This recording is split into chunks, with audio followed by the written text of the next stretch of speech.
여러분 안녕하십니까, 권순환입니다. 대법원은 재검표 과정에서 투표지 증발 의혹 등 많은 문제점이 드러나 수사가 진행 중인 4.15 총선 파주월 선거 무효 소송 등의 선고 공판을 8월 31일 강행할 예정입니다.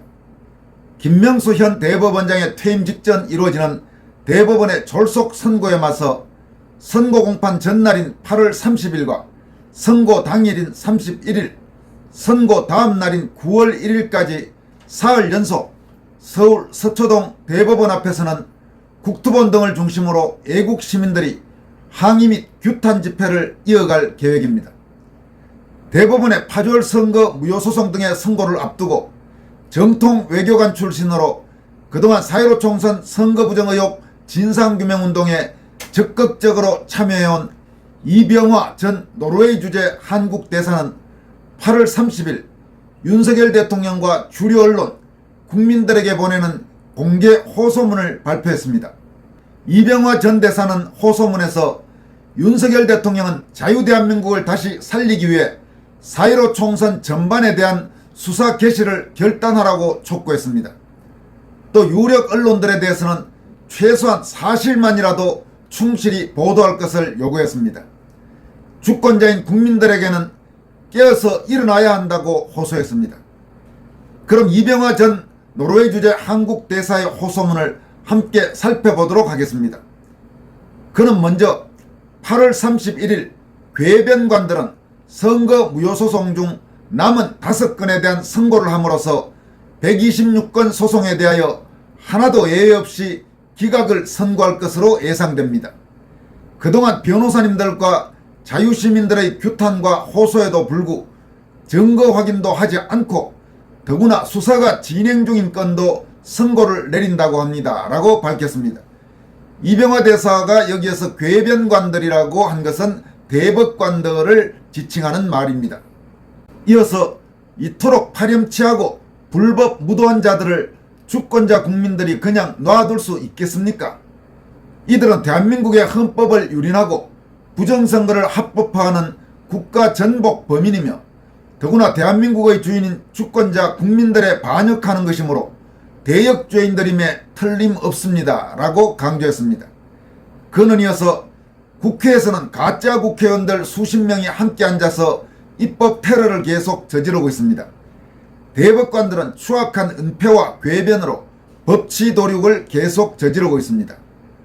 헌법재판소도 대법원과 보조를 맞추어 헌법이 무너지고 있는 상황을 구경만 하고 있습니다. 나라의 주인인 국민들의 헌법적 권리가 명백히 찬탈당하는 이 국가 전복의 위기 상황에서 헌법 보존을 내팽개쳐버린 그대들의 이름도 역사의 크나큰 치욕으로 남을 것입니다 라고 경고했습니다.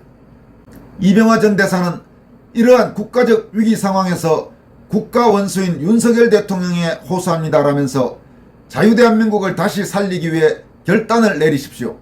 우선 4.15 총선 전반에 대한 수사 개시를 결단하십시오. 윤 대통령은 이권 카르텔을 분쇄해야만 나라가 산다고 강조하고 있습니다. 나라의 사업들을 회계 분식하는 자들을 분쇄해야만 나라가 산다고 힘주어 말하고 있습니다. 오늘날 이권 카르텔 중 가장 악랄하고 가장 위협적인 것은 바로 거대한 악의 카르텔, 부정선거 카르텔임을 왜 모르십니까? 분식 중에서 가장 악랄한 분식은 바로 선거 분식 아니겠습니까? 요즘 자유시민들은 부정선거 수사하지 않는다면 대통령도 공범이다라고 외치고 있습니다. 이 주권자들의 함성을 잘 들으시고 우선 4.15 총선 수사를 당장 개시하기를 강력 촉구합니다라고 강조했습니다.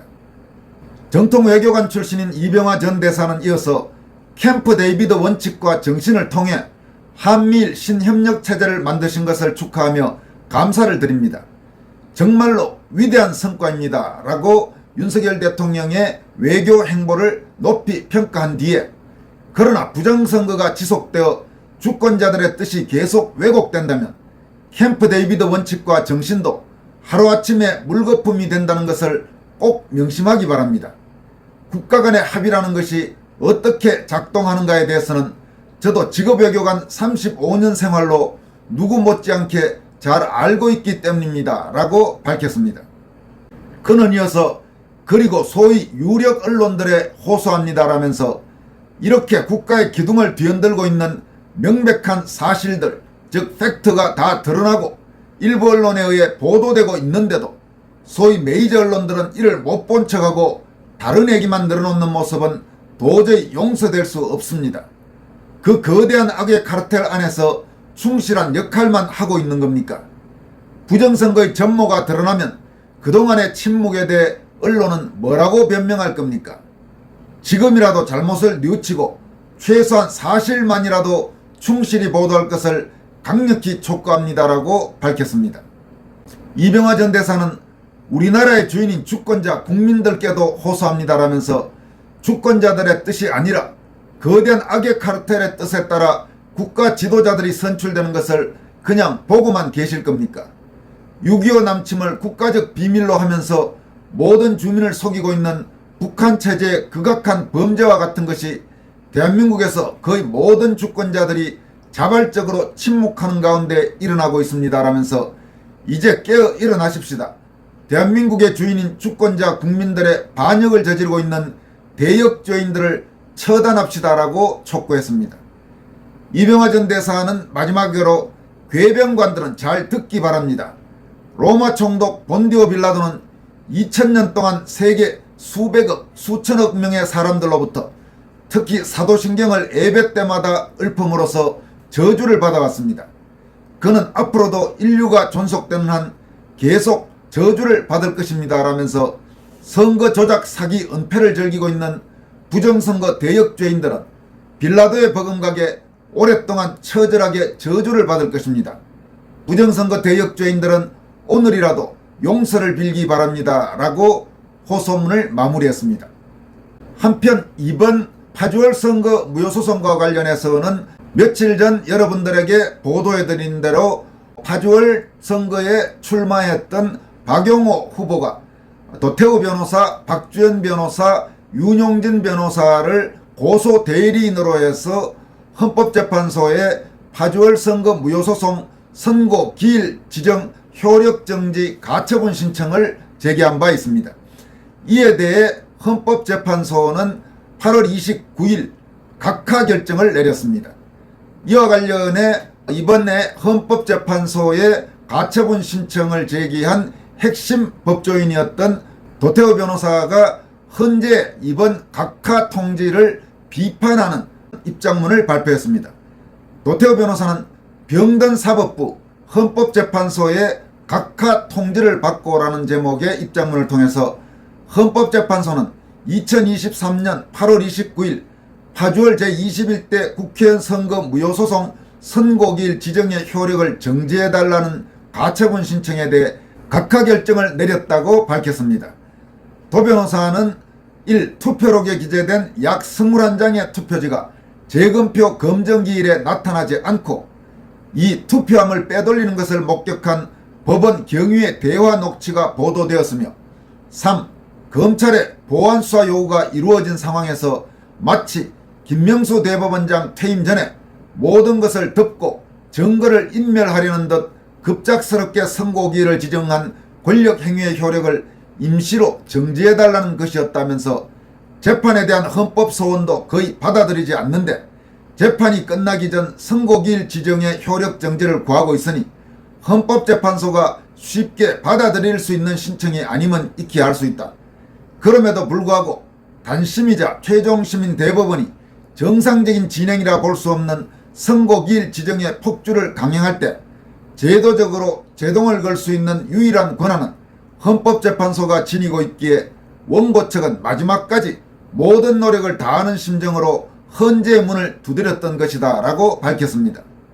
도 변호사는 이어서 헌법재판소는 소송 요건이 갖추어지지 않았다고 볼 때 하는 각하 결정을 내렸는데 문제가 있다고 보는 점에 대해 신청인 즉 원고에게 성명을 구하거나 보증을 명하여 한 번 더 서면으로 설명과 주장을 들어보는 조치조차 일절 취하지 않았다면서 이 사안은 3년 4개월가량 이어진 소송의 전후 과정을 조금만 살펴보더라도 그 의미가 크고 무거운 사건임을 당장 알 수 있다. 그러한 사건이 왜 마지막으로 헌재 문밖 들판에 외롭게 서 있게 되었는지에 대해서도 쉽게 파악할 수 있다. 그러나 헌법재판소는 이 사건에 대해 최소한의 신중함도 주저함도 없이 형식적인 판결로 내달리고 말았다. 선고기일을 불법적으로 지정한 대법원과 쌍둥이처럼 같은 존재임을 드러내 보인 것이다 라고 비판했습니다. 도 변호사는 이어서 우리 사회 혼란과 퇴보의 상당 부분은 사법부에 그 탓이 있다고 본다. 사법부는 오만해지기 쉽다. 마치 신과 같이 최종적인 심판을 담당하기 때문이다. 그래서 사법교육의 입구는 늘 경청하라였고 인간의 불완전성에 바탕한 겸손의 미덕이었다. 하지만 법원의 독립, 법권의 독립, 재판의 독립이 수십 년간 강조되면서 그에 상응하는 법원의 책임, 법관의 책임, 재판의 책임에 대한 반성과 제도 정비는 일천하였다. 아무것도 책임지지 않으면서 마음대로 판결하는 분위기의 사법부는 오만에 뒤따라 반드시 타락하게 된다라고 경고했습니다. 지금 도태우 변호사가 이 부분에서 마지막 부분에 말한 내용은 상당히 의미가 있고 오늘날과 같은 현실에서 가슴에 와닿는 말입니다. 아무것도 책임지지 않으면서 마음대로 판결하는 분위기의 사법부는 오만에 뒤따라 반드시 타락하게 된다. 요즘 대한민국 사법부를 보면 대법원장이든 대법관이든 일선 상당수 판사 보면 도태우 변호사가 경고한 표현이 참으로 적절하다고 할 수 있겠습니다. 도 변호사는 마지막으로 부정선거를 저지르고 아직까지 그 진상규명을 막고 제도권 거의 전체에 걸쳐 문제제기를 봉쇄하고 있는 거대한 어둠의 카르텔에 대해 사법부는 공범과 같은 수준으로 전락하고 말았다. 향후 어떻게 이 거대한 어둠이 그치고 사법부를 비롯한 나라 전체가 정방향으로 돌아갈 수 있을지 구체적인 경로를 미리 알기 어렵다. 그러나 병든 사법부와 함께 나라 전체가 사망에 이르지 않는 한 파주어를 비롯한 제21대 국회의원 선거의 부정선거 문제는 반드시 밝혀지고 책임자들은 응분의 심판을 받게 될 것이다. 그들의 뜻대로 덮이기에는 이미 진실과 역사의 법정에 너무나 많은 것들이 기록되고 말았다. 이렇게 경고했습니다. 얼마나 시간이 걸릴지는 모르지만 지금 저 4.15 총선 선거부정 의혹 문제는 앞으로 아무리 시간이 많이 걸리더라도 반드시 철저하게 규명해야 할 그야말로 중대한 사안이라고 할 수 있겠습니다. 여기까지 하겠습니다. 고맙습니다.